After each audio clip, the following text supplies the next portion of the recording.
Welcome everyone, and we are here on day 4 of the VCT Game Changers Southeast Asia FSL Open 5 playoffs. We're finally here. It's day 4. It's proudly sponsored by Intel and supported by Yahoo. Thank you so much to our sponsors.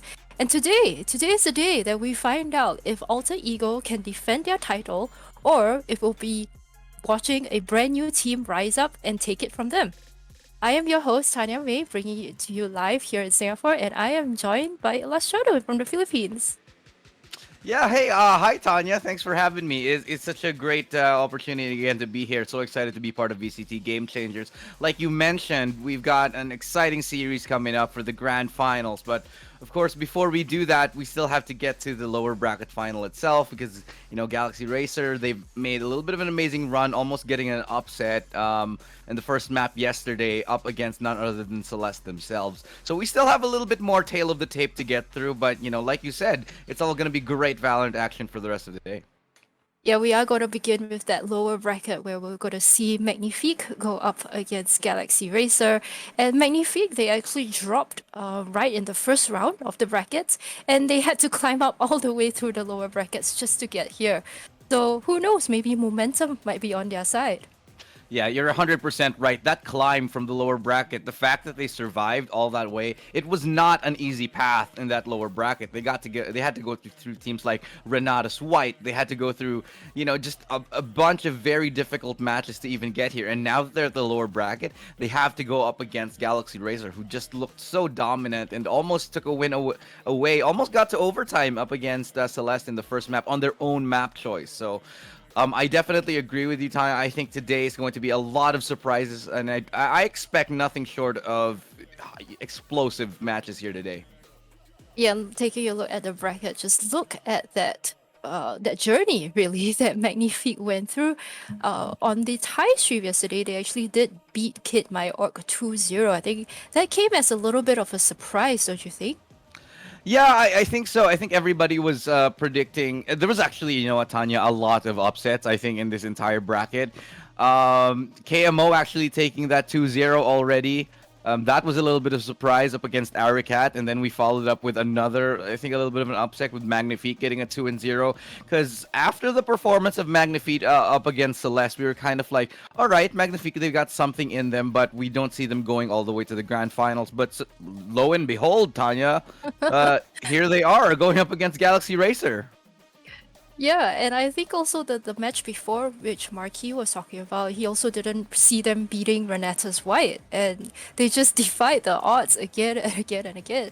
However, it does mean that they are playing a lot more matches here compared to Alter Ego Celeste, and I guess it's going to be a question of whether that will tire them out or that would actually empower them because they are able to get into the momentum of things. You make a great point there, Tanya. One of the things about going from the lower bracket is one, you do have a little bit more time to sort of warm up and get into the game. But at the same time, there's this fatigue where you've already just played a best of 3 and then you have to go and play a best of 5. But that's also the benefit of being in the upper bracket the whole way through. You play less games, because you've earned that little bit of respite from all that tough competition. But if you ask me, Tanya, Galaxy Racer, I think they're a team, actually all of these teams, they have the mental fortitude, they have the physical fortitude to be able to play all these long games because this is what they do. They're professionals after all, and I'm sure that if it comes to the long game, even if we get to like 8 games today, I feel like they're still going to bring the fire.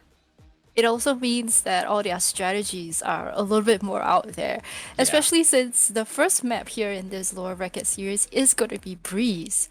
And that's really where we saw all the high level strategies coming to play. We don't see people rushing into site anymore, of course, because it's such a big map. And a lot of times they're trying to bait things out, they're trying to big brain things. That's gonna be an exciting one to watch and for you to cast.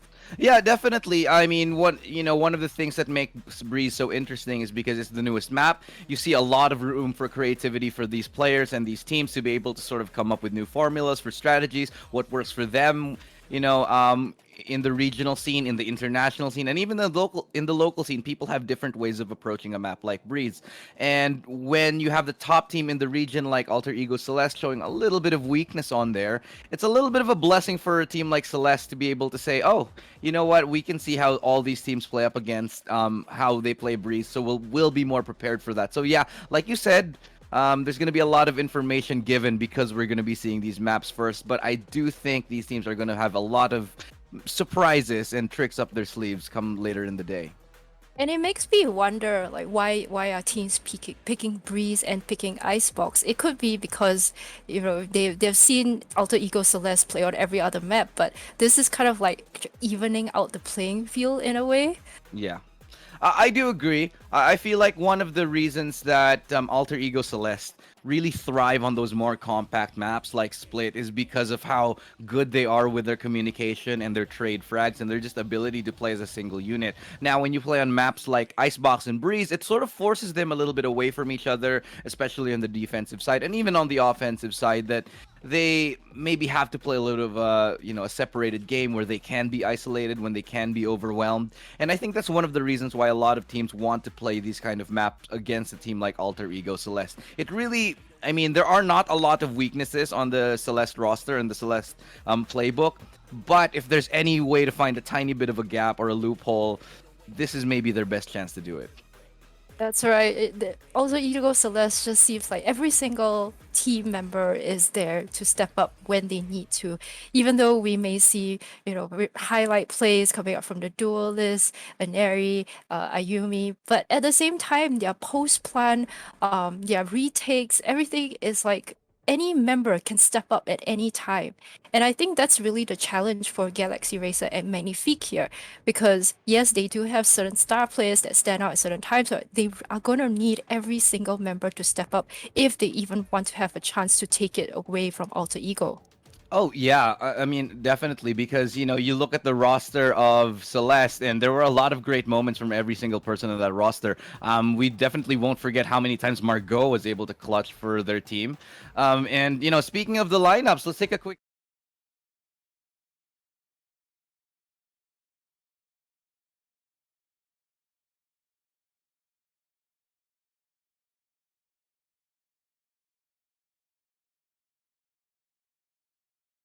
The Philippines, where you are, Yeah. and they seemed really the story for them. They do seem a lot more comfortable on attack because they tend to give rounds on defense. It's just that yesterday against Alter Ego, they really couldn't bring it back. I think the momentum was too much on the Alter Ego side. So for them today is really to reset their mental, whether to build up that confidence or for their in-game leader to step up and say, if things are going okay in game, let's get it done. Let's keep calm. And Yeah, yeah, agree 100% with you. And as we take a look at the Magnifique roster, we've got Alyssa, Deline, Sherik, Tokibi, in Canon Z, and obviously their six-man, Jane, Carolina. This is, I think, a roster that has surprised everybody. None of us expect. Let's be honest here. I don't think many of us expect, or any of us expected them to get to the lower bracket final. same. But Yeah. what I think is that this is a good thing. That the fact that we can still be surprised by this just goes to show that there are really big improvements in the female scene in this sorry, excuse me, FSL, league that we have. It just means that the level of competition is getting that much better and that much closer. That suddenly dark horse teams emerge and suddenly, oh, Magnifique's in the lower bracket final against Galaxy Racer. Nobody saw this coming. If you asked us, I think a couple of days ago, we'd have been saying, okay, Renatus White, probably, maybe Yeah. Arakat. And yeah, like you said. Oh, and I guess we have the stats coming up right now. You wanted to take a look at Trix versus Alyssa earlier on today. Absolutely. I mean, these two were really, really stunning on Jet on their games yesterday. It's really going to be up to them. I mean, I really want to see a Jet versus Jet Trix Alyssa matchup. And we might do so because Breeze is the first map. We also have Ascent and Icebox. So very high chance of looking at them go head to head. And is there any of the stats here that really stand out to you, Yeah, Illustrati? So to me, it does appear that the ACS is a little bit better here for Alyssa, but I do want to point out that Trix has just sort of been freshly settled into this duelist role because Mm, previously she was playing predominantly Sova, and now mm, the Trix is sort of back and readjusting and recentering herself as a duelist. It's kind of giving her this spot where, okay, I kind of have to get used to being the duelist again. I mean, right. personally, when we'd play together and when I would see their games, actually, there's still that adjustment phase of getting back Mm. into that role. And I do think that Trix has the potential to be a really great duelist. We've seen it previously, but there is still that adjustment period of, oh, I got to get used to being Jet again. Yeah. And even though all the stats are lower, I guess that also means that she still has a lot of potential to grow. So we might see all these numbers go up later on as the team tries to play around her and support her. Yeah, 100%. But on the other side, there's just Alyssa, who has been honestly so phenomenal. We've seen so many great rounds from her in the previous days, whether it's clutches, whether it's just defensive holds, even as the Jet. So many rounds that she wins that she shouldn't be winning, and has really been a driving force for her team. And I think one of the reasons that Magnifique has just been doing so well over the previous days.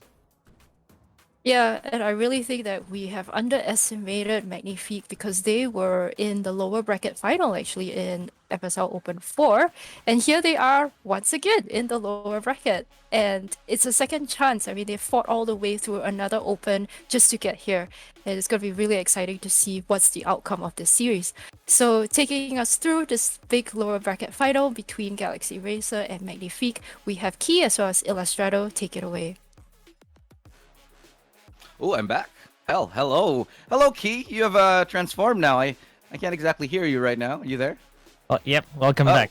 No, welcome to the stream. It's our cast together. We haven't casted in a while. We haven't been partnered up since the last Open, but I'm glad to be back with you. How are you feeling as of late, my man? It's been an exciting few days. You casted yesterday, and it looks like today's gonna be more of the same. yeah, I'm excited for the teams that are showing up today because Magnifique, they looked like they had a very shaky start at the beginning of the playoffs, and all of a sudden they're all the way in the lower bracket finals, and I think that's something to look out for because they actually took down Kid My Orc, who we expected to give Alter Ego Celeste a run for their money after their series against them. So between Magnifique and Galaxy Racer, I'm excited to see who takes the last spot in the grand finals to get another chance at taking down Alter Ego Celeste.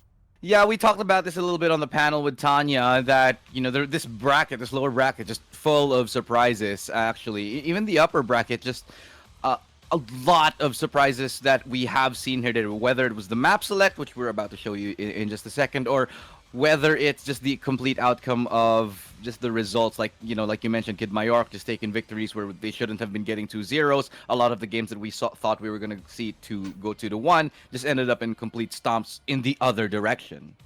Yeah, and it's just really, I think, a new meta developing between the teams. Don't you think that with new maps coming out, I think the map picks have also changed, the agent selections, we've seen some changes for some of the teams. What hasn't changed, though, is the side pick. It seems like the most favored side to start with is always the defensive side still. Yeah, I feel like it's a little bit of a time of renaissance of the bigger maps here that we're experiencing. Breeze and Icebox. Teams are really starting to figure out certain ways to play these new maps and assert their own playstyle on it because of the fact that, oh, we want to play Breeze this way, we have a couple of ideas and we want to try it out. It's a great time to do it. And when not a lot of teams have completely figured out how to play on Breeze and Icebox yet, it's a great time to really shape the meta and see what really works, especially in the Southeast Asian scene. Not just the female scene, like the Southeast Asian scene in general. I think a lot of teams are starting to figure out that, oh, there's a lot of room for creativity on Breeze, and we can really assert our own playstyle on these maps. Yeah, what's really great about Breeze right now is the map hasn't been, I would say, solved yet, as opposed to the maps that have been there for since the beginning of the game. Teams have maybe more form strategies, more set ways to play. Like you said, with Breeze, it's like an open canvas. It's a really huge map. There's so many ways to play around it, and I'm excited to see it because that's going to be map number 1. Yeah, Breeze is really personally my favorite map right now. I just think that there's just so much room for creativity with it.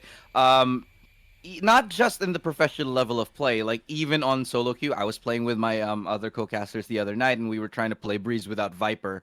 It didn't go so well, but we figured out that it is possible to somehow play attacking side without a Viper on Breeze if you smoke the right spots. But still, it just goes to show that the meta is still developing, not just in pro play, but also in I'd say ladders, which is really where majority of the players are hanging out. Yeah, it's gonna be a fun map for sure. It's also my favorite map, and I really like to see the creativity coming into it. Even the agent picks, I believe, still there's no set of agents for Breeze. A lot of people may run Yoru. Sometimes it comes out. We saw that in the last open with Anko. It's Yeah. not necessarily the best, but I think it can work out as well. So I'm just excited to see what they bring in for agents like. I think there's only one real agent that we can lock in as necessary for Breeze, and I think that's Viper. Viper, yeah. I feel like for the most part, she's really the only one that, like, okay, if we're playing Breeze, we probably need a Viper. Just because of how much map there is and how much map control you can get with that Viper, and you can basically leave her onto B or A, and then just hold the site. Other than that, you're absolutely right. There's just so much room for interpretation. The Yoru came out, and we saw it on the last open, just full effect on that Yoru in the previous games, and it's becoming a little bit of a trend to pick him up. The KO has been coming up as well, showing that even though there aren't a lot of, I'd say, places where the blades are completely effective, there are still certain areas of the map that you can lock down, like double doors, like backside towards B. There's just a lot of room for you to sort of wiggle around and figure which executes really suit your team. Yeah, speaking of the KO, I'd really like to see that come out more, especially in other maps, the smaller maps. Ascent, especially, is very effective. So we'll see if these teams, with the exception of Alti Celeste, who have been running it pretty consistently, if KO will be coming out for this lower bracket series. Yeah, I'm excited to see KO too, like you mentioned, but there's a lot of others that I think I'm looking at to make an Sky. appearance here. Yeah, Sky, we talked about Sky. I do like seeing on these maps like Breeze and Icebox, I do like seeing the double initiator. The Sova can be good, maybe not as impactful as the Sky, but definitely not Breach, if I'm going to be honest. I feel like Breach is in a little bit of a weird place right now with the utility being so expensive and just there's so many. I think the Sky can do everything that a Breach can do. Yeah, That's my personal opinion. For Breach, I think some of the teams still run it. In other VCT leagues, it's rare, but it seems like some people still like picking it, or some teams rather still like picking it. So Yeah. I don't think we'll see it though, because we haven't really seen Breeze that favored in FSL. But for example, Team Liquid really liked the Breeze. 4 out of 5 maps that they played earlier last night actually had Breach. Sorry, 3 out of 5. Yeah, I'd say it's like a fall from grace where you'd see like teams like Vision Strikers just play Breach all the time in every single map, Yeah. and now it's hardly being picked at all for a lot of maps internationally, even not just in the Korea scene. But nowadays, if people are going and changing their lineups, I'm liking the Sage. Sage is making a little bit of a resurgence as well, and the fact that Viper is actually playable now just goes to show that the balancing is in a pretty good state, I'd say. Sage, actually, the funny part about Sage, she's been nerfed every single time. Every single one of her skills have been nerfed since the beginning, and she's still relevant. Just because But that she res keeps is coming really back. strong. It's like she's resurrecting herself Yeah, into she's the like meta. the T300, just the Terminator here, just able to res and do everything and come back no matter what. Sage will be making it 2 appearances in this map. Both teams will have it alongside the Viper. So starting to see why. Um, when Breeze first came out, I wasn't entirely convinced about the Sage because Yeah, a the lot of the wall. walls were kind of like off on the attacking side. Like, okay, you're walling off a little bit. But it really has to do more with the defensive side because there are so many plays and so many off angles that you can do with the Sage wall. And with such a big map, getting those reses are just super crucial. I really agree with that, because the wall doesn't really help you grant you safe passage into the site on attacking side on Breeze. So it really helps on the defensive side, or even the post plans. If the Sage gets into the site safely, B, you can wall out, A, entrance you could wall out as well. So that helps a bit on the post plan. Yeah. Agree with you here, but here we go, ladies and gentlemen. Welcome to VCT Game Changers, game number 1. We're here, of course, in FSL, and we're going to be seeing the lower bracket finals for all of you guys who have just tuned in. My name is Illustrata. Joining me today on this casting desk, none other than the man himself, Key. And we've got the pistol round coming up, and as you can see, everybody almost sitting on ghosts. This is one of those maps, Key, where ghosts are really, really good. Most of players tend to gravitate towards like frenzies nowadays because on certain maps. But on big maps like this is where you want those ghosts. Ghost or sometimes even the sheriff. We've seen some Jets actually run the sheriff on round number 1 for Breeze just for the range. Map's just really huge, and the sheriff really helps with that. Exactly, and I like that a lot more Jets are picking up the sheriff in the first round. We're not seeing it just yet though, but what we are seeing is a couple of Viper walls that will quarter and segment a site. Trailblazer coming up will spot Aya as now the execute coming up right here. Galaxy Racer looking to defend. Aya gets taken down immediately by Alyssa though, and Aluka getting that trade-off real quick will bring us into a 4v4. The spike does go down, and the retake now beginning here for Magnifique.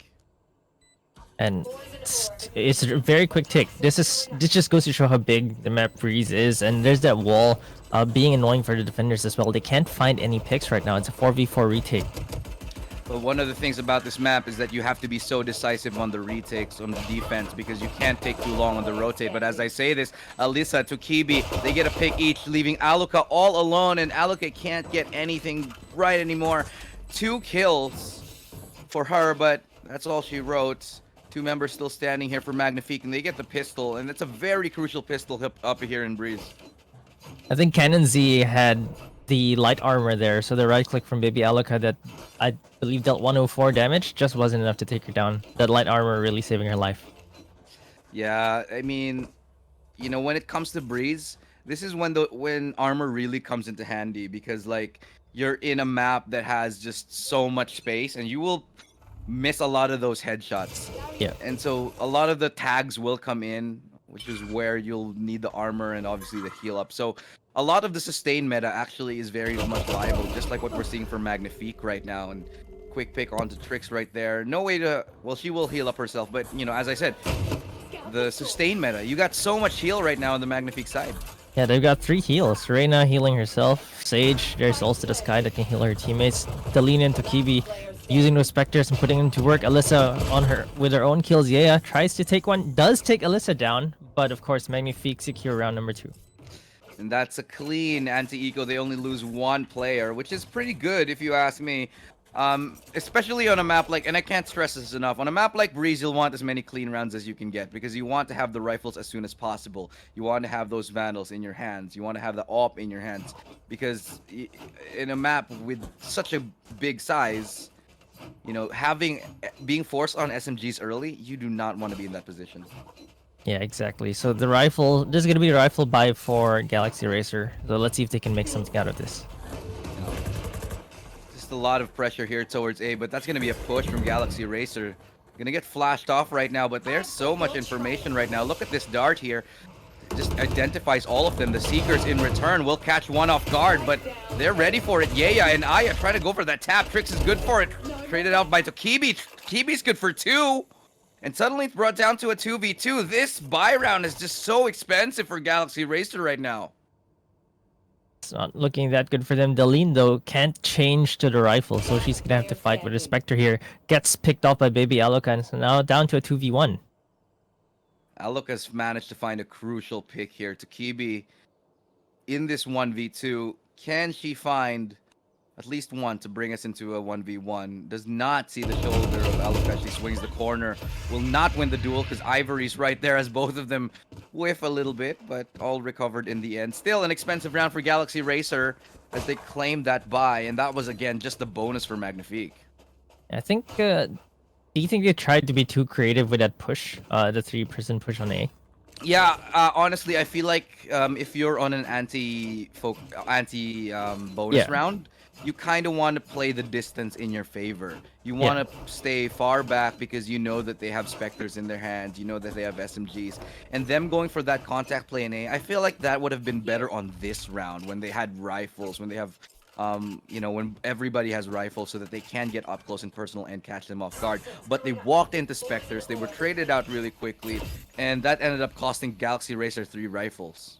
Yeah, I agree. I mean, A is so big, you could play bridge, you can even play the ramp, and just make these Spectres work for their kills. And in that round, they pretty much made the Spectres become as effective as the rifles, especially in that range.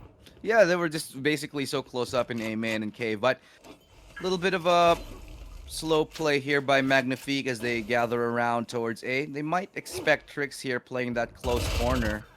Will not, actually. And Trix will get the first pick of the round. That's the first blood dropping in. Viper does have that wall up. Will allow them to get closer on sight. And the spike will go down. Nice pick off by Cannon Z, though. Will get Yaya out of position. Trix is still doing work here, getting another pick onto Jerix, and that's going to be our second kill of the round here. Cannon Z manages to punish Aluka on that little bit of a whiff here, but Trix is good for a third kill. Trix, 3 kills this round, has been phenomenal for her team, and is looking for a fourth. Information is given, identified right now, but Alyssa just trying to be the thorn in the side, and look at this, the taps really come in her way. They can't deal with her. Aya finally does it. But they've also managed to make it costly yet again, but Galaxy Racer, they bring things tied 2-2. Yeah, even though it was costly, Galaxy Racer still managed to scrape this win, and I think that's going to mean good things for the economy. Meanwhile, on Magnifique, their 4-1 split has been getting punished. They know that the lean will be lurking, and Trix punished that. That round was definitely on the back of Trix with that triple kill there. Alyssa going a bit too far from the side to really defend it. It was a bit annoying, but in the end, Galaxy Racer pull off the win. Yeah, and that's a crucial win in the end. That forces a reset on the economy of Magnifique. All they have left are pistols, a Spectre, and, a Marshall. Trix is, however, going to be on the Blade Storm, and so they will be utilizing and saving some economy, especially for their later rounds now. A little bit of control towards mid, and let's just see where they trying to go and find, but it doesn't look like they'll be greeted by anyone towards here. That's my favorite jet economical buy, the Blade Storm buy. Yeah, because you can still wreck an entire team with it. Exactly. We've seen magic happen with the Blade Storm, and just knowing how to be good with a Blade Storm is really what separates the good jets from the great jets. Yeah, I'd say I'm a good jet then. Or a pretty bad one. I'm just kidding. We'll see. Alyssa also popped her Blade Storm, so that's gonna be a Blade Storm for both sides actually being used. But Ivory is gonna take Cannon Z down. Looks like it's still gonna be a slow take from the attackers. Oh, Ivory really putting in the work here. Ivory's managed to shut down a couple. I think they know that Trix is here towards backside, but they're protecting Trix right now with that Blade Storm. They have not identified Alyssa, but position. Oh, look at this. Alyssa with a double kill with the Blade Storm is eventually traded up by Aya. And that's going to be 2 great kills to finish off the round here. But that eco round, these rounds are really expensive for Galaxy Racer. They're losing 3 players every round. Yeah, you can't build up an economy if you lose 3 players every single round. They are stringing the rounds together though, so they are still going to be managing a buy. But yeah, this just hurts. This double kill from the Blade Storm is just really painful. A little bit of an anime battle there by the 2 jets, and we saw their head-to-head earlier today. Trix versus Alyssa, and in the end, Alyssa proving that she was the better jet in that instance. Now, a little bit of a default spread for Magnifique as they try to feel out the opposition. Galaxy Racer not giving a lot away, but they are stacking heavily towards A. They're playing this 1B mid kind of defense side. They actually give away A halls pretty much. Yeah, they have someone jiggle peeking halls, but it's mid that they're a little bit vulnerable from here. So as you can see what's happening, Aluka has the jiggle peek between a couple of angles. Great shot. That's all the way to the back of halls, and Aluka finds a pick right there onto Cannon Z.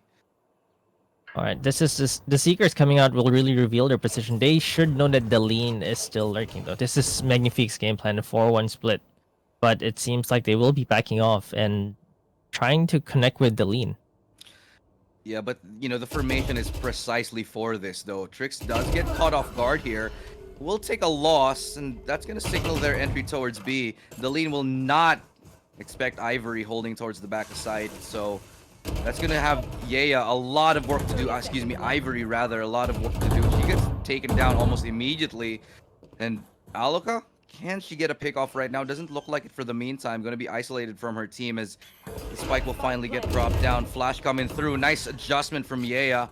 And it's going to be a 2v2 retake. Both ultimates are available, but it's all going to be about who wins this upcoming duel here. Flash is not going to get anyone. They're approaching the site with caution, trying to approach it together. A couple of pre-fires here through the corner, and Yeya's getting caught off, looking the wrong way. He has information on where both is, but Aya, can she lands the shot? Finds the first. Not able to get the second. Tokibi is good for 3 kills, and that's a 3-3. Magnifique tie things up. I think that the Devourer actually stopped her from being able to shoot Tokibi there as she walked up. There's a little bit of delay when you consume an orb, and I think she just had that half-second delay before she could shoot Tokibi, and Tokibi just got the best of her there. That was a really sick shot though, the connection to the head onto the lean. Yeah, I agree. That was a great shot, but unfortunately, just not the right position, not the right timing. And ultimately, it was just about the crossfire being well placed and well set up by the side of Magnifique. They had, a really great idea in terms of the execution there. Even though that the first pick really went to Ivory, they just couldn't follow it up with any more. Maybe if Ivory got one more pick off on that round, it would have went their way. Yeah, it's really, really close matchup right now, 3-3. But on the side of Galaxy Racer, because of the economical damage that we've been mentioning these past few rounds, they have 2 Spectres in hand. Oh, Spectres making it work right now, like you said. Trix is able to get that pick off very closely. Will they expect the lead here? The double swing out. Trix is good for it. She's able to get a pick off and able to fall back to safety. The mid aggression currently really working, but no res available for Galaxy Racer as Ivory falls. Yeah, I think she tried to res Trix in the previous round as well. That's why she was trying to cross pillar. Oh, but there's the res coming from Magnifique, evening it out to a 4v4, but Alyssa will have to settle for the Spectre. Viper's Pit, will it come into play? Or the Hunter's Fury? This could be big this round. This round is very much crucial right now. And that kill equally as crucial as the follow-up right there. Alokai and Trix. Trix really doing a massive job here. 3 kills yet again for her. Hunter's Fury will delay the plant. Can't find the kill onto Cherix. Will that was close. 13 seconds left and she still manages to get it down. Not gonna get taken down by that shock dart though. Very low on HP. Will be healing behind the wall, trying to stall for time here as she's looking for Tokibi to get her back. But Aloka's too quick on it. It's a trade-off, but not quick enough. As Galaxy Racer, they claim the lead once again. Yeah, they're really scraping these rounds together. Even though it hurts, getting the round is really important here. Galaxy Racer, every single win they've had only 2 members survive. It seems like they're really just scraping by, but they're still holding on. Like that, Magnifique had a better buy there with 5 rifles against 3, but they made it work because of that B elbow push with the Spectre and Trix. Like you mentioned, really doing a lot of work here, but I'd also like to point out Tokibi has actually been their post-plant anchor for a lot of the part for Magnifique. And Tokibi's actually been doing a great job of it. I mean, one of the reasons why you want the Initiator alive at the very end is because of all the utility they can use for clutch situations. Just like you saw in the previous round, Tokibi was able to get a number of great flashes off, even using the Trailblazer. In this round, the numbers just weren't in their favor, but normally you kind of want your last player to be the Initiator, who's usually the most experienced of the group. I agree, and I feel like this is where Sky actually shines a bit more than Sova, especially in the post-plant. Ooh, good adjustment right there from Baby Alka. The double peek towards mid. Able to get the lean completely off guard here. They are trying to work towards halls, though. Alka will be looking for it and will be able to find Cannon Z, and that's going to open it up, though. They might not expect Alyssa, who will be following right behind her. Ivory goes down yet again, but Trix is right there with a refrag. It's going to be a relatively clean round for them. They do take Ivory down, though, with a Sheriff headshot. Tokibi really feeling sharp here. Alyssa still... She's pretty sharp, but she's not... We've seen her sharper yesterday. Yeah, I agree. Maybe, it's a little bit time to warm up. Maybe needs to get a little bit hot. And this is kind of Galaxy Racer, who normally starts a little bit slower, but today it seems like Trix is hitting, everything right now. I do want to take a quick peek at the kills in just a second, but Alyssa should be able to... Nope, never mind. I was going to say she might be able to find one, but instead, Aya gets the kill instead, and Galaxy Racer find themselves with a 2-round lead here. Let's take a look right now. Scoreboard. Takibi leading the charge, 12-6. To no surprise, Alok are right up there with Trix, and it looks like a very concerted effort from the Galaxy Racer squad. Yeah, everyone's really putting in the work there, and defending side. So they have 5-3. I think they're on pace for a pretty good first half here. 3 to 5, on the defensive side on Breeze. That's actually that's almost enough. I'd say if on Breeze on the defensive side, because of how big the map is, I'd argue that maybe 6 rounds, 7 rounds would be enough to transition you to the attacking side. They've done, I'd say, a pretty decent job thus far, especially with a tap like that from Aya, bringing us to a 4v5. No chance for Rez right now, unless they get the orb and plant. I think they already claimed it, in fact, but still, Dalene lurking here towards mid, trying to find something, but this double mid presence, it's just working wonders for Galaxy Racer, and Magnifique have no way of answering it. Yeah, I think they need a little bit more strategy in their playbook because Dalene is getting punished. But Aya, with a triple kill, gets taken out by Tokibi in the end, but now it's a 4v1. Tokibi, always the last person standing. It just makes it difficult if they can't get these pickoffs. Galaxy Racer with a great defensive hold yet again, leaving Tokibi all alone. But if anyone can clutch this right now, it's Tokibi. She has been a great, force, unstoppable for her team. But a 4v1 up against Galaxy Racer, who still have a res, and Viper's Pit, yeah, I just don't see it happening. I might be inclined to say just go for the save right now. 33 seconds left. Just fall back. Sure, she has the spike, but getting onto the site is an endeavor on itself. It seems like Galaxy Racer really know the 4-1 split that's happening. They know that Dalene will be lurking. That's why they're sending Trix and Ivory together. They've traded, either traded or got a clean kill off of Dalene every single round so far. And I think that's really crucial because they've realized that, like you said, that Dalene is lurking and trying to get clever pickoffs right there. And I think that's really hurting Magnifique because once your lurker gets sniffed out like that, and that's your duelist, mind you. Yeah. Once your lurker gets sniffed out like that, you have to change your playstyle. You gotta either go towards hang out with your team and start flashing for them as Reynas do, or start entering on the site along with that jet. But it seems like that lurk play, it's just not working for them right now. They either need to spread out and send somebody with Dalene or just have Dalene go with the rest of the team. I'm thinking the exact same thing. Make it a 3-2 or just a 5 rush because right now they're getting punished and they're just trying the same thing over and over again. It's still a 4-1. Speaking of 4-1, they're doing it yet again. They're leaving Dalene towards mid. Not entirely happy with this, but Dalene's definitely going to hear the footsteps there towards mid here. Wall will give him a little bit of respite, and Dalene will get a pick off. That's a massive kill, but like you said, the trade's just that quick. They might expect another player here towards mid, but Trix, she's feeling it right now, not missing a beat. Alyssa gets that kill onto Aya, though, but it's all up to Alyssa in this 1v3. Has the blades in her hands, but will be tagged up right there, and that's basically the end. Oh, she gets away, she dashes. I thought the swing would come in, but in the end, still a 1v3 with the spike dropped in no man's land. Is she gonna go for this? Like, do you try here? There's still 40 seconds left. I don't know. I'd argue save the Vandal at this point. This is just really one of those rounds where I don't know, but then she has the blades, so she might as well use them, right? 30 seconds. Yeah, it's one of those things. I think she's also trying to think like, how do I do this 1v3? And the spike, she has to still recover it. The chances of her winning this round are absolutely minuscule. And yeah, getting a triple kill. Everybody's getting triple kills this game, it seems. Yeah, I actually see that too. Like everyone's getting a triple here and there. Tokibi with her own Trix with quite a few actually. I think.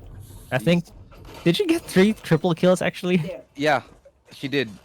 Trix has 3 triple kills, I think, this game. Potentially 4, but I do want to point out Tokibi already in round 11 has an ACS of 322. That's quite the number for this early in the game.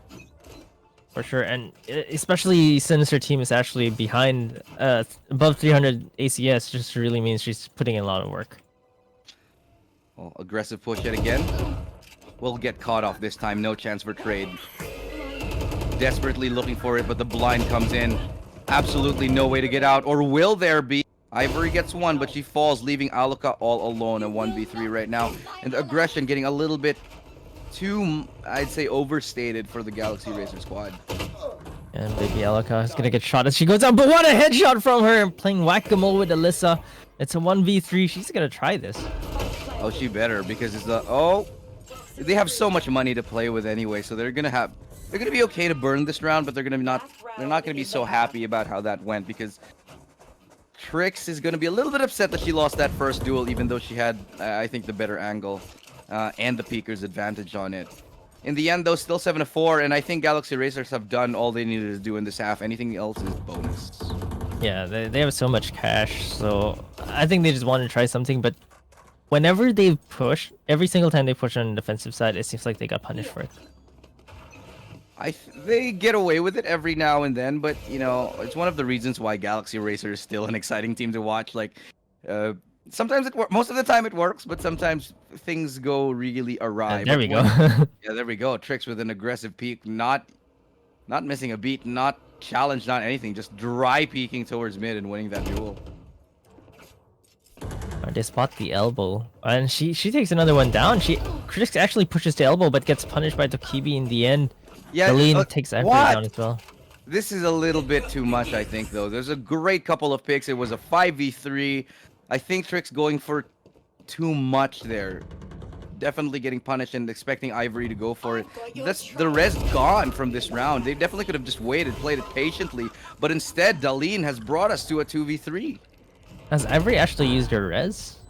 I think so, yeah. I think she's used it one time. But regardless, it's very haphazard play right now. From the flank coming in one, Aya looking to work the back. Yaya's good for the first, and it's a 2v1. They managed to salvage this round, but Tokibi, 30 HP on her, time taken away, has won a clutch before. Can she repeat her success? That's going to be a flash coming out right here. Nobody blinded, and Yaya's up there to get another triple kill, back to back. And it's the game of threes, this one, as Galaxy Racer lead by 4 in the halftime. Yeah, this is a great lead by them on the attacking side. We've seen them improve on the attacking side with the executes, but let's see if they are actually ready for Breeze, because this is Magnifique's map pick. Yeah, Magnifique, they were looking stumped on that offense. And when you pick a map for yourself, for your own team, it just means that you have set plays. Yeah. It just means you have plans, you have executes. But really, Key, let's be honest here. All we really saw was mostly 4-1 splits, and it's like the exact same strat, just going towards different sites. Exactly. Sometimes they'd go for mid presence, but I'd say nothing really too original to warrant an actual Breeze pick against Galaxy Racer, who are known to be really good on the defense. And you know they're gonna pick defense first, so you have to be ready coming to the half. But maybe they're more confident on their defensive side. Maybe they think that they could dig themselves out of a 4-8. Well, if they want to dig themselves out of 4-4-8, they need to win this pistol here. And Tokibi, look, ooh, that's a spicy tap right there. Aya's able to trade it out, though, but pushing through the smoke. Ivory is able to get out Cannon Z. Now, it's still a 4v3 heal. It's still available. I think they'll be able to get Aya up to a little bit more HP. The spike will go down now, 3v4. Aya's basically a breath away from drop in here. I don't know if they can actually get a heal onto her. It doesn't look like it because Ivory's already fallen now. 3v3, and again, time taken away. Aya's health not in a good spot. The wall will come out to make that diffuse very much possible. They're gonna have to get that down, and she's sticking it. They can't get it down. Oh, they find it. Yeah, is able to get the diffuser here, and Galaxy Racer come out on top with a 9-4 in the nick of time. Just a couple microseconds away. That was a bit too close for comfort, but they just shot the wall enough to get the diffuser down. I think that because they got the headshot, they actually were able to get it around, but they almost got the round stuck out from under them. Yeah, and this might have forced by here for Magnifique. Like, they should start considering it, because a 10-4 halftime score, I mean a 10-4 score line this early on, it's just a very, very scary prospect right now. Having Galaxy Racer get to double digits this early, their Magnifique's gonna have to basically play a perfect defense right now, and just like that, that's one of the quickest entries that we've seen. Galaxy Racer, they're not stopping, dashing all the way into sight here. Quick wall to slow down the pace. Tokibi has been great, but not great enough to land that shot on Trix. Yeah, does not look good for them right now. 3 classics left on them. Not really the clutchable guns here. And Dalene's is gonna miss the timing completely. Alyssa just takes her from the side, and that leaves Dalene all alone, trying to use the another headshot triple angle to her advantage. But like you said, the triple again from Trix. How many triple kills has Trix gotten this game? I think that's her 5th at this point. 4 or 5, maybe? Yeah, I think 4 or 4. 5. Yeah. Get the official statistic later on, but definitely a multi-kill game for Trix right now. Starting to settle in truly in that duelist role that she has been placed into. She should change her name to 3CKS with those triple kills. Yeah, with Y3YA. Trix, yeah. I see that. That's cool. I dig it. They're really showing up today. 10-4 right now. Galaxy Racer racing through this first map. Making their best impression of Speed Racer and Go Go Go at the moment is looking like a quick pick.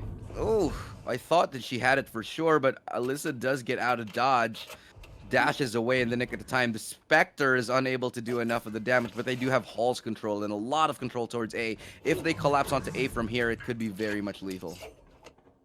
It seems like they're gonna take their time trying to look for picks still. I think they know that Dalene will be lurking. It's just her tendencies, and they're sending 2 people to actually push her out. Dalene takes one, but Ivory gets a headshot. That's gonna be a gun upgrade for her if she Yeah, the decides to pick it. Phantom will actually go towards, I think Aya picks it up right now, but towards mid they make a challenge as Tokibi gets that pick off right there. Spike drops, fully flashed, still somehow alive. Will spot the shoulder. Can't win the duel for now. Sees the second one, has to dash around the corner. And we'll try to make the best of a little bit of a sticky situation here as the 2 remaining members. The 1 remaining member is all Trix at the moment. I don't know if she's given up her position just yet, but she knows that there's one behind this door. Candy will not be able to get the kill. Spike has to be recovered though. Now she's going to be aware that there are players coming in from every possible direction here. She has to make a decision immediately. 14 seconds left. She's booking it to A. The best decision she could have made. And she's going to get this plant for sure.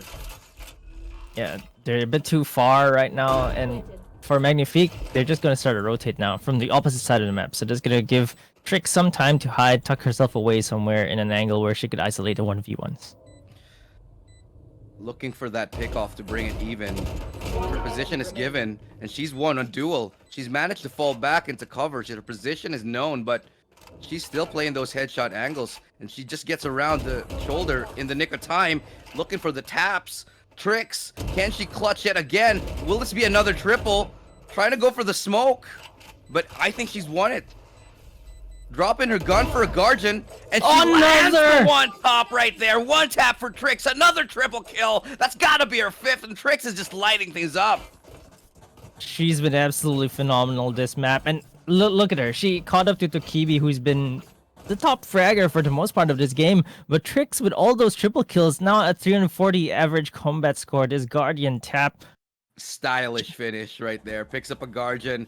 That's all I needed. 1 shot from the Guardian, switches back to the Vandal, turns away from the explosion just like a cool guy. We've seen Trix in so many clutch situations, completing that every single time. Even in Open 4 when she was on the Sova, remember those? She's just in these clutch situations. She lives for those. But Aya quickly gets punished in the elbow where Dalene has been punished, and it's gonna be a 2 for 2 actually. Yeah, this is starting to look scary here, but Galaxy Racer, they got a res. They bring it to a 4v5. This could be match point here, but Luca takes a bit of time to get that kill, but she gets it in the end.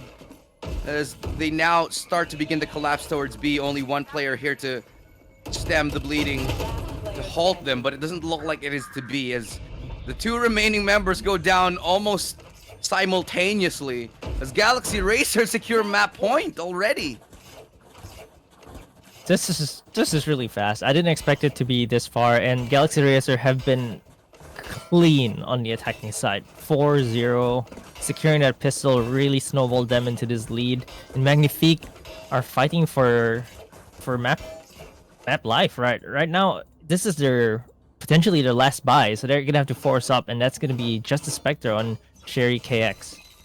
Yeah, no mistakes can be made, and they will have to play the perfect game if they want to keep this in the running. But that's a good start to it. A Viper Spit towards the site that Galaxy Racer wanted to hit.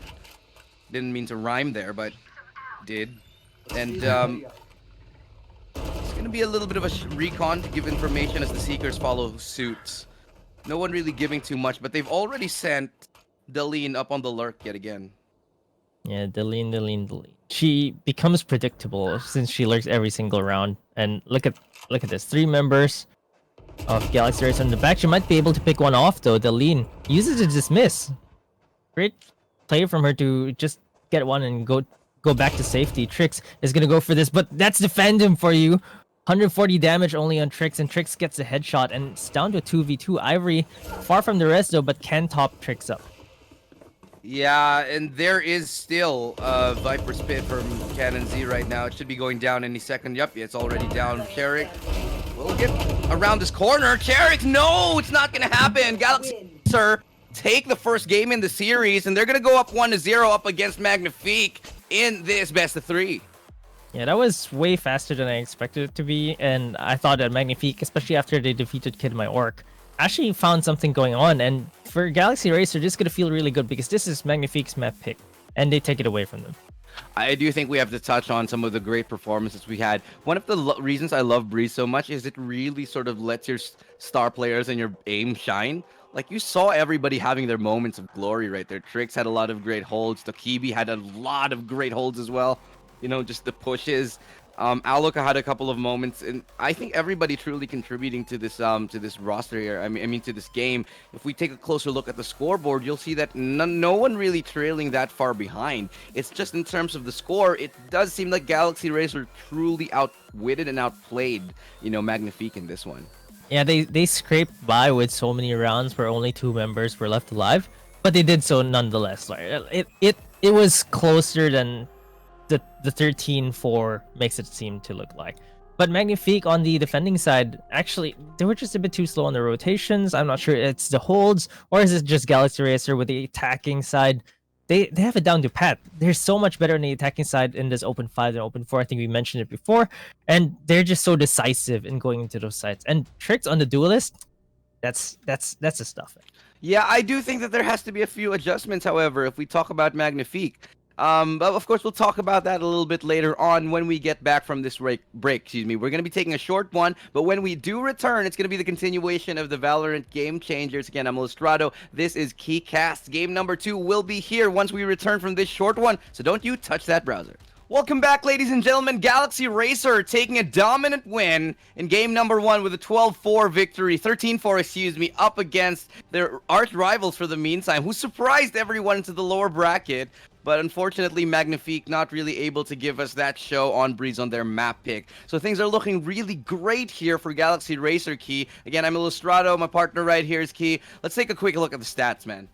Yeah, Trix, of course, and Tokibi topping it off with, for both teams, Trix with all those triple kills, really making it work, but not to discount the rest of our teammates as well. Everyone was really performing for the side of Galaxy Racer, making sure that they secured this first map. And mind you, this is Magnifique's map pick. So Galaxy Racer 13-4 in the opposing team's map pick, I think is just going to be a dominant start for them for this best of 3. I'm not 100% sure why we ended up on Breeze, because it did seem like Magnifique didn't really have all that much in terms of the attacking side. Might have been because Galaxy Racer banned their best maps, or, you know, they just didn't get them. But in the end, this map pick from Breeze, it seems like it really shot them in the foot here. In the end, Galaxy Racer having such great reads on the attacking and the defensive side, always sniffing out the lurks everywhere, and also hitting every single shot. Look at the headshot percentage. It's definitely a concerted effort. Not to discount Magnifique's headshot percentage either, 22.6. But Galaxy Racer are just ever so slightly sharper, ever so slightly faster this time. Really eking out this 13-4. Yeah, I agree. And, you know, 13-4, that's definitely the tail of the tape right now. I mean, we said earlier on today that it was a little closer than it looks. But at the same time, I think this game really highlighted the stark contrast in how these teams approach the game. Galaxy Racer very much, I think, a bad matchup against Magnifique, because Galaxy Racer, they really like to punish those aggressions. They really sniff out your playstyle and know how to punish you. And I don't think Magnifique were ready for it. Yeah, I think Galaxy Racer really showcased the no teammate left behind strategy. We see that in Bind sometimes as well. Whenever they play Sage on Bind, they always send 2 players in Baz to secure the orb. This time around, it's the exact same thing. Ivory is trading with tricks every single time. They make sure they punish the push, and Deline did not have an answer for that 1v2 every single time. And I don't think, correct me if I'm wrong, but I don't think Galaxy Racer lost a single round on their on their attacking side. No, it was a clean sweep. 8-4 into the second half, and then they just won 5 rounds in a row. Just clean attacking side from them. Yeah, one of the cleanest attacking sides we've seen. And like we said, if because of that 8-4 scoreline and losing the pistol, Magnifique, they had to play the perfect game on the defensive side, but unfortunately, Galaxy Racer, they sniffed it out so quick, dismantling the defense round after round and just basically making mincemeat out of the defense every single time. But going into the second map, we're going to Icebox, Key. Any thoughts on this? Anything that might be different this time around? So what's actually strange for me is that Galaxy Racer picked Icebox, and Bind was not banned. Galaxy Racer used to like Bind quite a bit, so I think the FSL meta is really evolving. We're not seeing Bind anymore, even though it's actually on the table. Icebox, Galaxy Racer, they're going to start on the attacking side, and this is where I think we'll actually see the test of how clean their attacking side is, because Magnifique are going to be starting on defense here. Yeah, the defensive side, obviously the less favored side on Icebox, well, especially nowadays in this meta, because the attacking side, you just have so much room to work with, especially if you're a team that knows what they're doing. And here's the thing, Key. Galaxy Racer, on their attacking side on Icebox, they are prepared. They have set strats, executes. They have mid to B pushes that just look so clean where they plant on top of the second floor. You know, they have what it takes to be able to close this out very, very cleanly. And I'm not sure if Magnifique will be ready for it. Yeah, we'll have to see if they're ready, because Alyssa, of course, will be the one to watch out for. If Alyssa can bring it back and get the frags this game, especially on the defending side, if she can punish the aggression, I think that's what it would take Magnifique to actually string a few rounds in. But like you mentioned, Galaxy Racer have been looking pretty clean. Their executes, they're definitely prepared for this. They picked Icebox. They're starting an attacking side. I'm sure they're ready. Yeah, well, we've seen it before in the previous opens as well, how comfortable Galaxy Racer look. But despite actually, the funny thing is, despite this being Galaxy Racer's pick, they don't exactly have the cleanest of win rates on it. This might be their most comfortable map, but sometimes it actually bites them in the back here. So there is actually a little bit of wiggle room. It's not like 100% win rate on Galaxy Racer's side, but they are definitely coming into it with a significant advantage. Yeah, I like to see the executes here. If they're running the Viper as well, even though they're starting on the attacking side, I'm not sure about that, but I think we'll likely see the Viper on the defending side. Well, maybe. we're about to get into it though. Quick prediction, Key. Who do you think this is going to go to? Is it going to be a 2-0 or are we going to see a 1-1? I think Galaxy Racer just have so much momentum going on their side, and this is their map pick. So I think that they finish off the attacking side on Breeze perfectly. I think that they're going to continue that on this attacking side, so I'm going to say Galaxy Racer is going to make this a 2-0. Yeah, it's hard to agree with hard evidence that you've just presented with, and I'm not a man to go up against science right now. Just the way that Galaxy Racer are putting up those numbers and those stats and winning almost every single duel and putting up triple kills every single round. I think every round we had a triple kill from one member of Galaxy Racer, and I just don't think that it's going to go any other way but a 2-0 right now from Galaxy Racer, Key. Yeah, Magnifique, they've exceeded my expectations from them, though. Top 3 is still nothing to snooze at for this competition, especially since we don't see Magnifique in every single playoffs. Yeah, so, and none of us expected them to even get this far. Yeah, especially this far, and I think there's nothing to discount as well. But Galaxy Racer just look so much better, especially this open. I think that they look really, really strong in this open. Yeah, they do. Galaxy Racer, this is probably one of the best performances that we've seen from them, I'd say, ever. Their performance in 4 was, I'd say, a little bit underwhelming considering how, well, to be fair, they haven't been exactly together as a whole roster during that time. But here in 5, especially with how things have been changing, the new team roster that they have, the new roles that they have changed, it seems like a much more cohesive unit, and it feels a little bit more like everything's falling into place for Galaxy Racer. Now, will this be enough to beat Celeste in the grand final in a best of 5? That's going to be a little bit of a different story to tell. Yeah, it's definitely a different story. But if they can go against Alter Ego Celeste this clean, I think they may have a chance. But like we saw yesterday, Alter Ego Celeste still look like they're in a league of their own.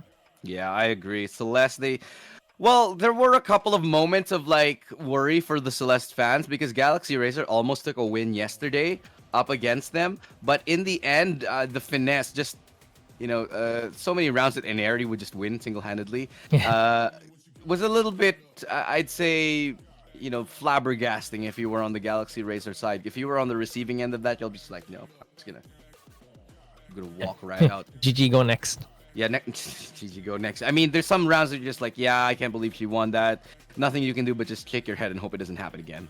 Yeah, it's really tricky to watch. But right now, Icebox, I think it's going to be something interesting. I really want to see how Galaxy Racer take this map, especially since we actually seen, for example, Renatus White. They picked this map a lot. This is one of their favorite maps, but it seems like their attacking side or their executions just fall a bit flat. So let's see if Galaxy Racer have something in mind for this. You touched on Renatus White, and a lot of the times during this weekend, we touched on them and said, Renatus White, potentially one of the best teams here, arguably top 2, because I think the discussion is who is the second best team right after Celeste, and nobody has really been able to give a concrete answer. I mean, we've had the discussion over us casters and even the event organizers, who is actually number 2, and nobody had the same answer. I was saying Galaxy Racer, a couple of people were pointing out Renatus White. Now we're having a little bit of a clearer picture, but even now it's still not that solid an idea. Yeah, it's not very clear. And Magnifique were the ones who took down Renatus White, and like during the tournament, it looked like Kid My Orc was starting to make their own case for second place, and now we're just like, wait, so I guess it is Galaxy Racer. It's one of those situations with Kid My Orc where you just have so much expectations, and then at the very end, it's kind of like, oh, really? Is that how it's going to end? No, it can't be. Like, you were expecting... It was starting to look like a dream run, for Kid My Orc, and then out of nowhere, they just everything just fell into shambles. But regardless, I feel like the players here have so much to be proud of with how much the scene has grown, and this is truly what happens when you're in a scene that I'd say is relatively fresh in terms of esports, like how we are now. Not just the female Valorant scene, but Valorant in general, being a relatively new esports title. This level of growth that we're seeing from the teams, it's just so exponential. It's just so quick that sometimes it's hard to keep up with if you're most teams. Yeah, I'd really like to see them. We're really elevating the level of competition here. Every single team is showing up. It's playing catch up still to Alter Ego Celeste. But what's really fun to watch is really the players develop, the storylines develop, the rivalries. But at the same time, they're all friends. Like, these teams have been playing against each other in this circuit for a while now, and it's just been really fun to watch the changes in not just how the teams perform, but how the teams play against each other. Like, we're starting to see different players show up. They're all improving, different agent selections. It's just really, really great to watch. And not just that there are teams that are close friends, but even the teams that are sort of new and coming into the scene. You're seeing a lot of new teams pop up that kind of out of nowhere is like, hey, these guys aren't from another title. These guys weren't playing pro before, but suddenly they're showing up right now. A good example, I guess, would be Hashira SR, who just made their debut in FSL here, and they actually managed to take a couple of good wins under their belt, which just goes to show that even if you're on the top, and this has been said for any sport, not just esport, staying on the top is harder than getting to the top. Exactly. Celeste, currently, they are definitely on the top by a little bit of a margin, but as we get deeper and deeper into the scene, deeper and deeper into the meta, and grow the scene even more, that lead is going to start to shrink. It's all going to be a matter of time as who is going to be the first team to defeat Celeste. Will we be able to see it today? Yeah, we'll have to see. But I'd just like to remind everyone again, if you haven't read it yet, Tarathiel of Alter Ego Celeste, their in-game leader, actually has an interview with our sponsor Yahoo. So do check that out. She talks about her hobbies outside of Valorant, or how they actually work together as a team, and how they just enjoy playing Valorant together. And I think it's a great read. So if you haven't, please search that and just read it out, and really gives a little bit more information on what these players do outside of Valorant. Yeah, I mean, getting to know these players, just really one of the, I'd say, building blocks of any community, because you definitely want to get in touch and you want to sort of know these players. I mean, I became a really big fan. I'll be honest here, okay? This is a little bit basic, but I became a big fan of Tens because of Tens and Kaide, because they're so cute together. And, you know, it's just the personality that starts to shine when you get to know these players beyond them just being pro players. I think it develops a more robust community that you sort of get to know everybody. And even us casters, it's really cool when the community sort of like, hey, it's you're the casters from here, we want to hang out with you. I'm like, hey, you want to hang out with me? I kind of suck at this game. Yeah, we sometimes. Who was it? I got recognized randomly in one of our pub games. I think. I, I've seen Quack get recognized randomly in a random Singapore game. Oh, that's pretty great. Yeah, I mean, I think I get it on a little bit of a.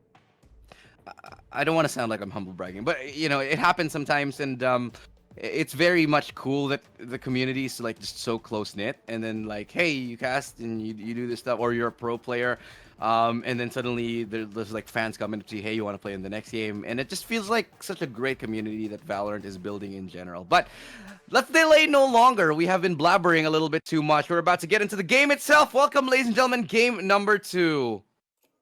Yeah, game number 2, and we are seeing the agent selection. So, is there anything spicy coming in here?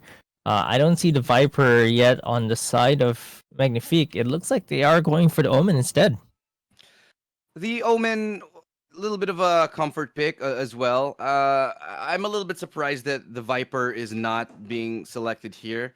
As we know how good Viper and Icebox just work well together because of the lineups, because of just the amount of map control that you can get. You can hold down B entirely, but at the same time, you can never really discount the fragging potential of an Omen. I mean, a well-placed paranoia, a good teleport here and there, just is really able to get you into spots that, you know, maybe the fragging power is what they need up against Galaxy Racer. Maybe that's exactly what they need. There's going to be a bit of a shuffle on the side of Galaxy Racer, actually. I believe it was Yaya on the Viper on Breeze, and Ivory was on the Sage. And was it Aya on the Sova? So it's going to be a musical chairs for the roles for the 3 of them. Yeah, definitely. Well, let's take a little bit of a look and see at what we've got. Just a single initiator on Galaxy Racer this time.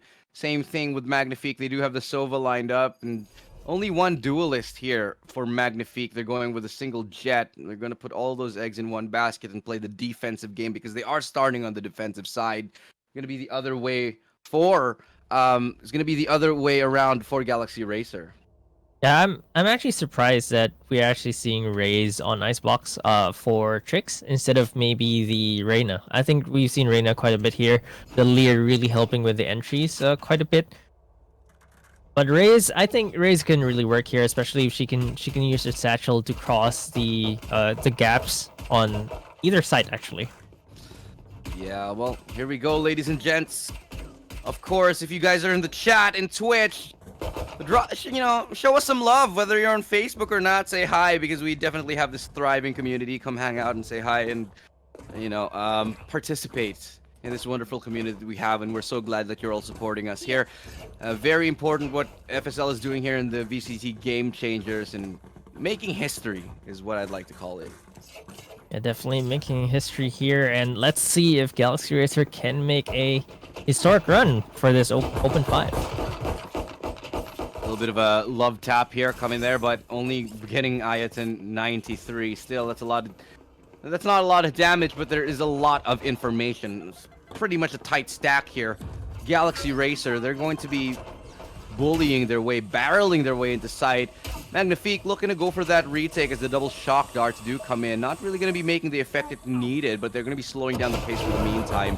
Aluka getting a pick through the smoke right there, pushing out. Lovely stuff. Gets the dash as well. The spike will finally go down, looking like a little bit of an interesting play here. Alyssa holding still towards B. Don't know if she's been disconnected or not, but regardless, Aluka's actually going to be getting that kill onto Cannon Z. Now it is a 3v5. It looks like finally Alyssa's actually began to move, but it's a great swing. Aluka with a triple. Not gonna get the fourth here, and looks like Alyssa's going to be back into the action now.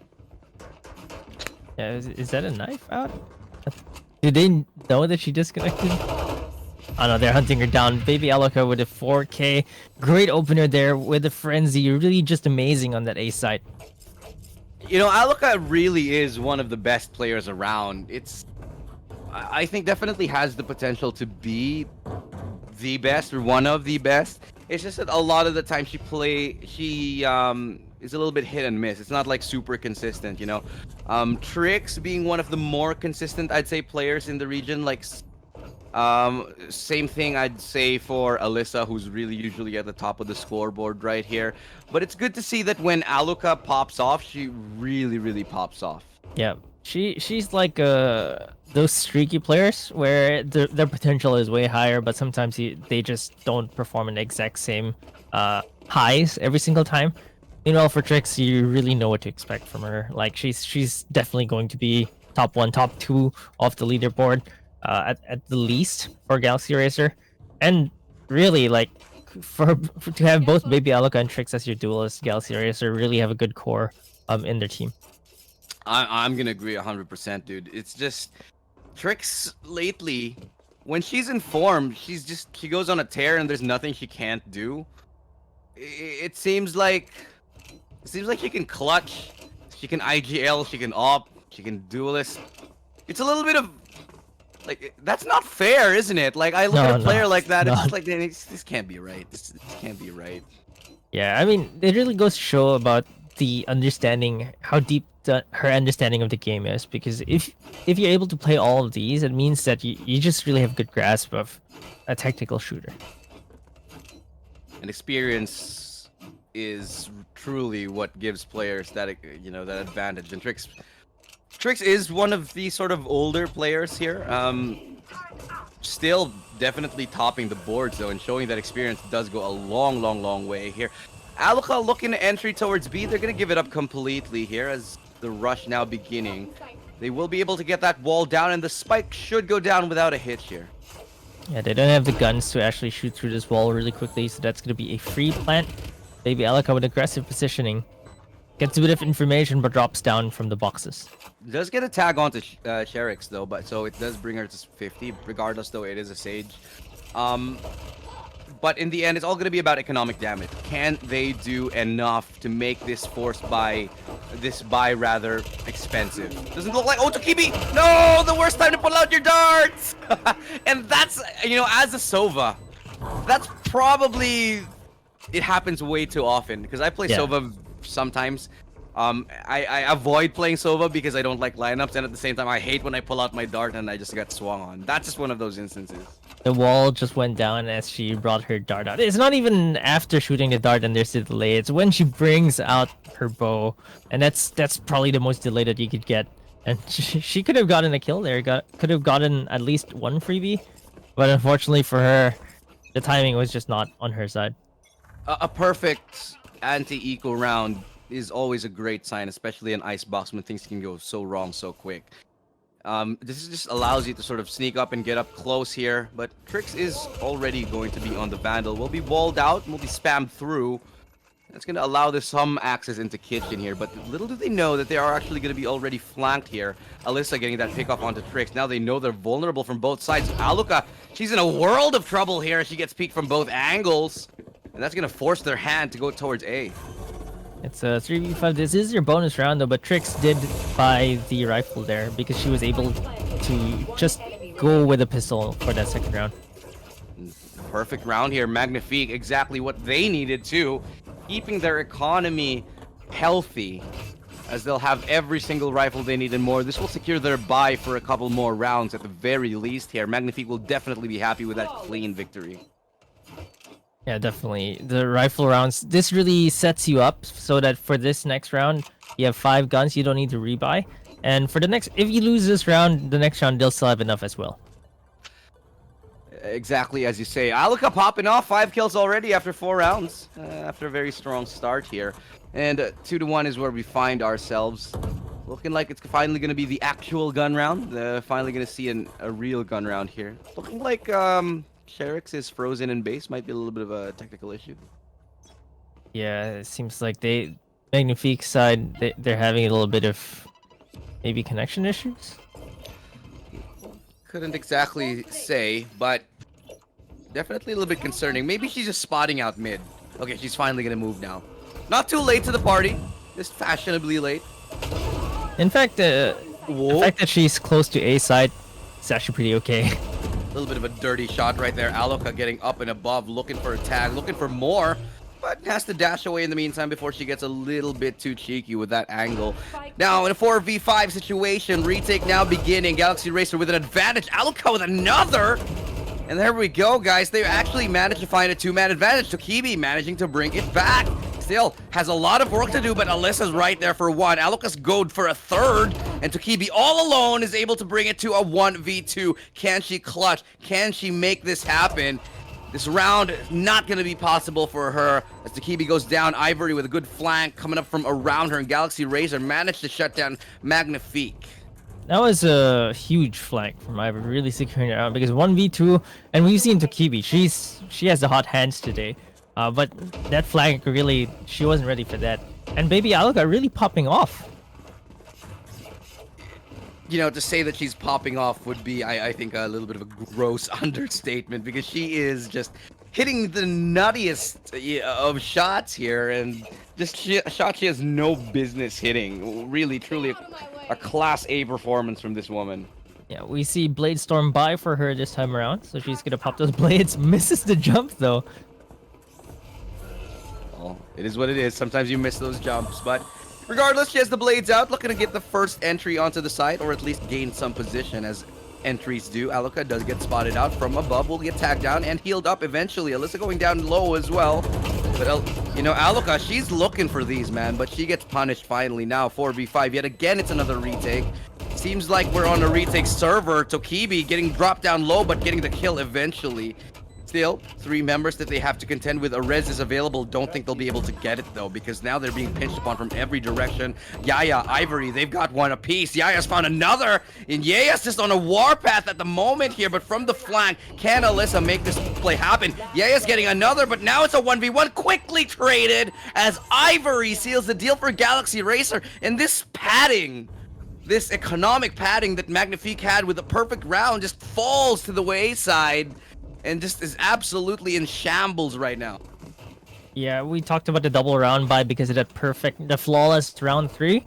But after that, now it's the Galaxy Racer show. Now it's time for Galaxy Racer. They're the ones starting to build up the economy a little bit. It hurt a bit though. They lost 4 members just now, but 4-1, great start from Galaxy Racer. Yeah, 4 members, but you have to realize at some point it's really the rounds that start to matter, and this should be a 5-1. Galaxy Racer have been showing us clean anti-eco rounds, and when you have clean anti-eco rounds like this, not only does it boost your economy and help you gain control over your opponent, it allows you to build momentum. Viper Spit now coming up here, and Aloka yet again trying to open up onto the site. Will be made difficult as well, as the Viper Spit is here to help them truly secure the round. Aloka's really going for these aggressive plays, knowing that her back is a little bit open and the flank's gonna get denied, swatted out of thin air here. Alyssa looking to get close. Alyssa gets a double right there. 2 quick kills, and that's another one to Kibi. As I said, clean anti-ecos, they're important, but look at this. Magnifique making it happen. Ivory looking to get through that smoke here, trying to dash through. Her position is giving. They're trying to stick this spike defuse, and they just might get it. They do. He spots ahead, but he doesn't get the defuse. He does, and that's a clutch round with 1 HP onto Cherix. Ivory's looking for her, and it doesn't get found. Galaxy Racer are left befuddled. The Viper Spit actually works against them, Key. Yeah, Ivory, I think, saw Sherry trying to defuse the spike, but was distracted by Tokibi running around. I think she could have stopped the defuse there, but just chose the wrong target at that point in time. I actually think that on an anti-eco round, you don't want to use the Viper Spit. Exactly, because you lose the range advantage. And the you pistols are kind so of let them effective. get close to you, you know, and just like the blades that just happened. You saw Key, Aluka's back was completely vulnerable, and that's why she get traded off so quickly. Yeah, definitely didn't need to use that Viper's Pit there, and really cost him that round. But they can still go for a reset here. Oh, thus far, Magnifique haven't really been able to string the rounds. It's like a touch here, a touch there. But it seems like A is really the target of choice here. Magnifique so happy to play for the retake because they do right now have the Hunter's Fury. But they managed to bring it to a 4v5. Spike will go down. Can they get the pick off? Yes, they will. Tricks will be dropped here. No way to get out of this spot. Cannon Z is good for one. Ayas looking for the close range kill. That's the res available. Now they're gonna get it, but Ivory from up close gets the flank, deals with it decisively as Tokibi's looking for one. He finds it, and now 2v2 post-plant situation. Ayo gets the perfect timing as the wall drops. And she drops Daleen as well. Tokibi swinging wide, looking for one. Has to isolate the 1v1s here, but the spike not planted for her. From up close, spots out Aya. And it's now 3 kills for her, going from up above. And Ivory with a cheeky zipline play, making like Lara Croft. And coming in from above and nailing down the opponent. Resetting yet again Magnifique. Maybe it was a big brain play. Let Magnifique win that round so they could go for the hard reset. I'm not. Galaxy Racer, they're still playing well though. Like, I think Magnifique have been giving up A side too freely. I'm gonna pretend like you just didn't say that. No, I'm kidding. But yeah, you know, it actually does hurt them a lot that their economy was just reset. Because now, look, again, if they kept losing, obviously they would have eventually been forced to buy. But now, look, they're forced onto ecos. Yet again, just pistols. But, you know, having said that, Magnifique, they've been quite good on the pistols. Yeah, the egos have worked out for them, but that might just have been because of the Viper's Pit, to be honest. Yeah, I do think it was a misplay at the end of the day right here. And Daleen, you know, these flank plays really have not been working out. I think every single flank from Magnifique has just been punished. And that's one reason that Galaxy Racer has just been so difficult to deal with. Because on these anti-eco rounds, you try to go for these flanks, they're always watching. They've always got someone to make sure that their back is covered. And that's why Galaxy Racer have been, for the most part, keeping it clean. This is how that round was supposed to play out rather. Like, no Viper's Pit, they just get a clean 5 kills off of the anti-eco. The Viper's Pit really hurt them there, but you know, they're recovering from it. They're 6-2 right now, and like you mentioned, the flank hasn't been working out, and the reason why is because they know that Daleen loves to flank. She does it almost every single time, and it's just too predictable right now. Yeah, you know, perfectly said, man. 6-2 right here, and now we're going into another rifle, but it's just not going Magnifique's way. They're struggling to deal with the fact that Galaxy Racer are reading them at every front. And Daleen, she's going for another, you know, another flank play right here, but this has been caught off, time and time again. Yeah, I haven't seen her pull this off successfully. Galaxy Racer really have done their homework. They're reading her like a book. There's always someone watching the flank. Oh, Charik's getting caught off right there. And they're going to spot Aluka through that corner.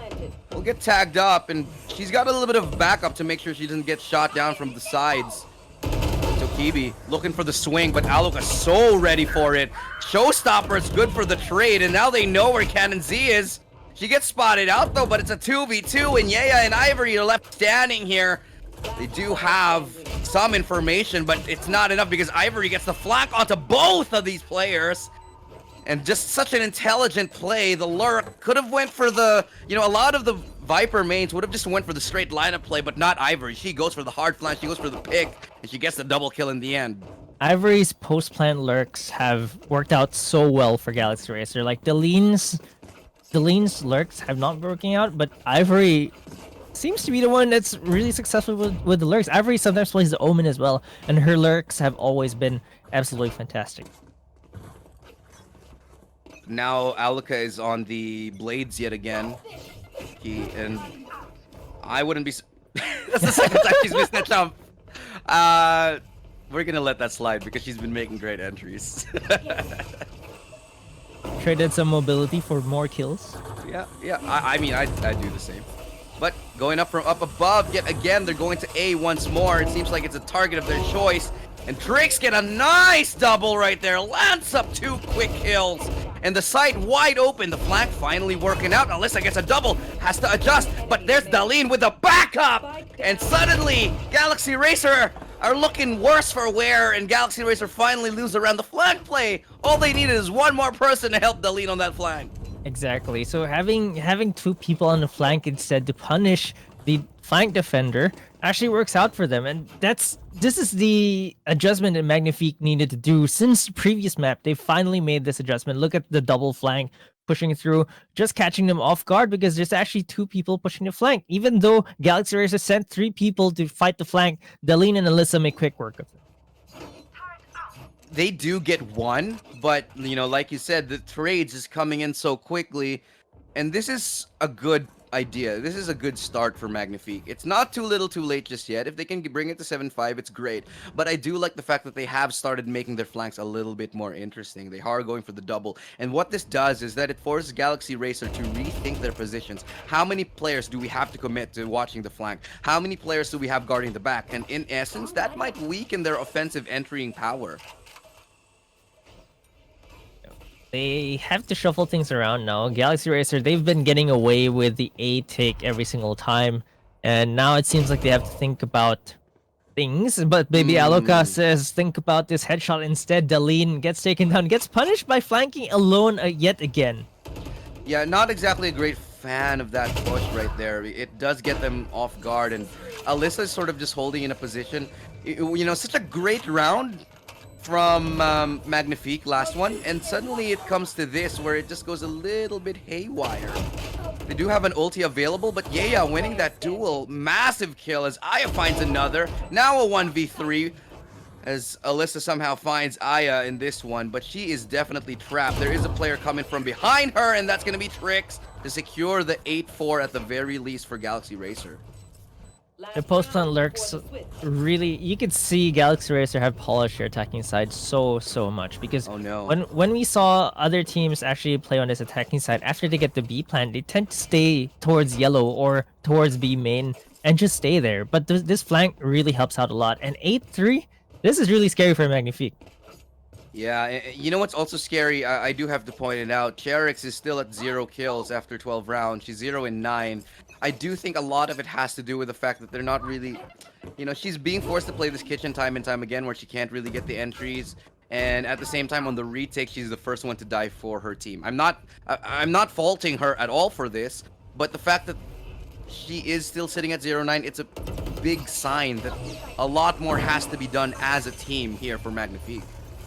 Yeah, for sure. It just doesn't feel good. Plus, tactical shooters, there's a lot of confidence comes in, and there's Alyssa, confident first kill. There's the double flank again, and Galaxy Racer have to go back, but they might be able to catch this double flank.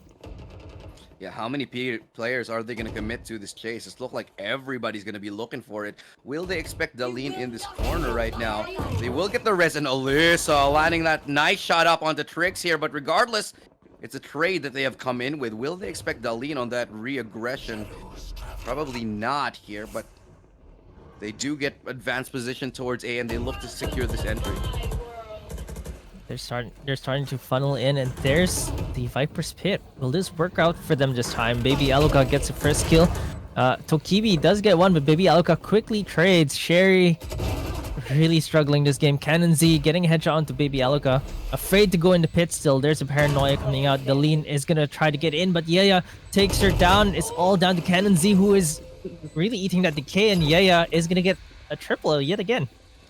This is one of those instances, Key, where the Viper's Pit just really works its magic. They were in a tough spot. They were pinched in from, you know, from behind. They had very little information as to who was on site.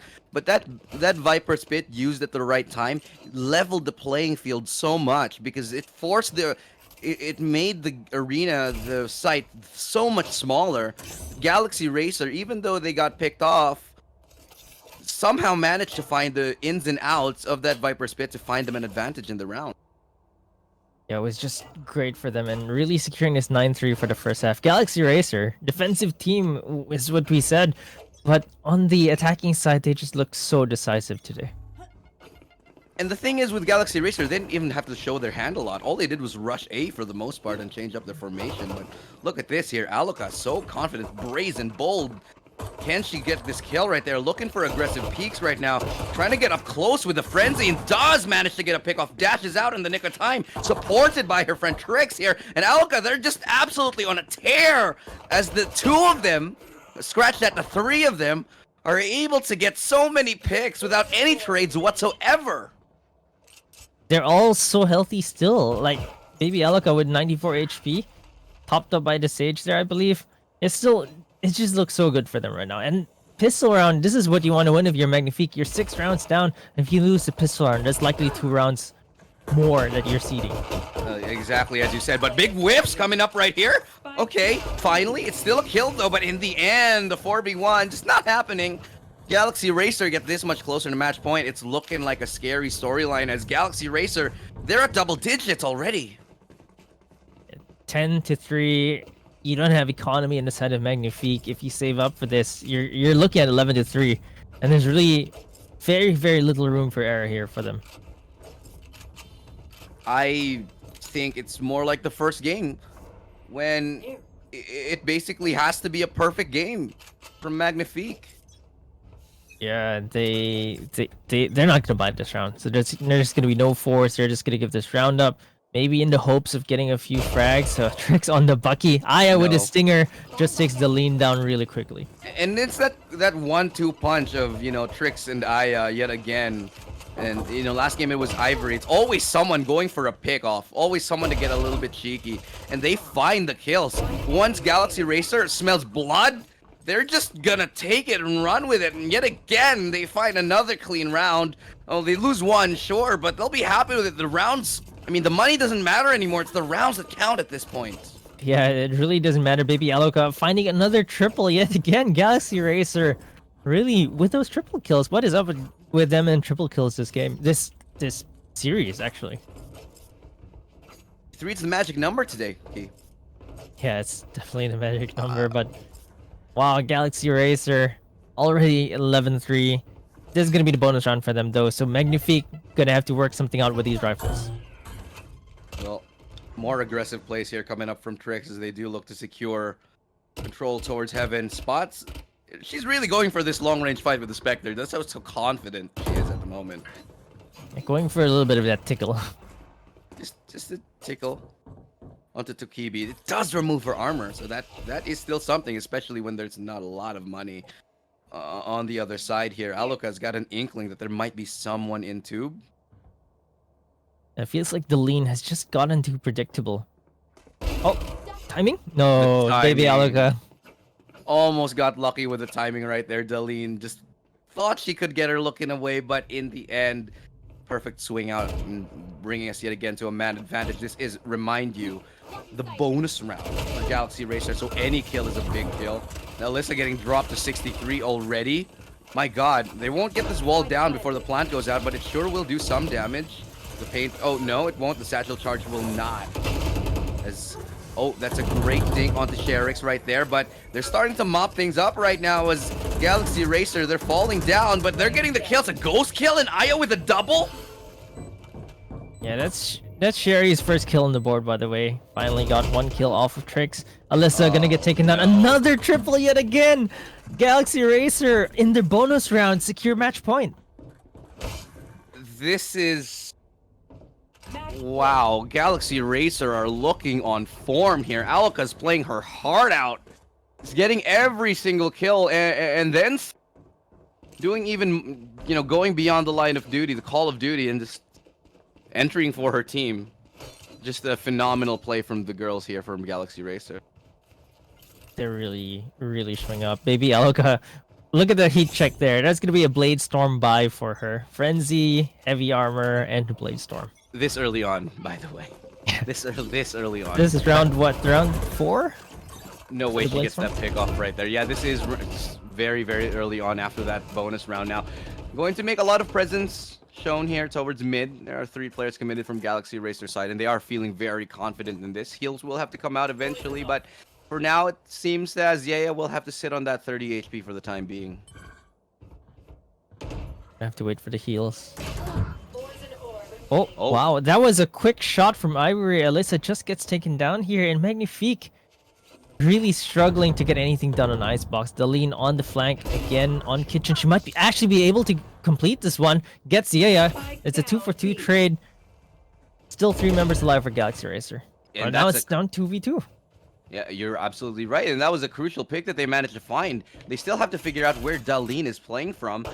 The spike will go down. Aluka has shown herself right now and swinging out right there from the back of that contact. Tricks is able to get one, but now in a 1v1, Aluka chases her down with a dash and finishes him off with a frenzy.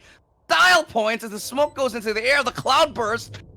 Galaxy Racer secure this 13-3 against Magnifique, ending their dream run.